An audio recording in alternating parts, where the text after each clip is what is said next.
Hello everyone, good day. I am Marvin Olarte and welcome here in Marvin Inks.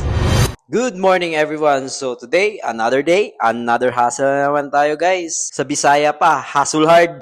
Tatatuan natin ay si Sir Kelly which is nakatira din dito sa General Santos City. Ang concept ni Sir Kelly, Greek mythology. At si Zeus ang napili niyang ipapalagay sa shoulder niya. So napansin nyo guys, so doble ingat tayo dito habang nagpapadikit tayo ng stencil kasi ito yung magaguide sa atin during tattoo session. And the design guys is own composition and requested ni client natin. So by the way guys, ito yung setup natin. And thank you so much sa sponsor natin, Inkmash Pro at Tribu Mindanao. Thank you so much guys. So ito, mag-start na tayo. As a first timer, believe lang ako kay sir kasi na-injure na yung pain at also mataas-taas yung pain tolerance niya. So, walang reklamo at bihira lang yung break namin during tattoo session. During our session, guys, dahan-dahan lang po kami para mas safe yung skin at hindi ma-overwork or hindi magka-cause ng trauma sa skin ni client. After 11 hours, guys, ito na yung finished product. Style natin dito is negative space. Para mas lumitaw si Zeus, tinake advantage natin yung skin tone ni Sir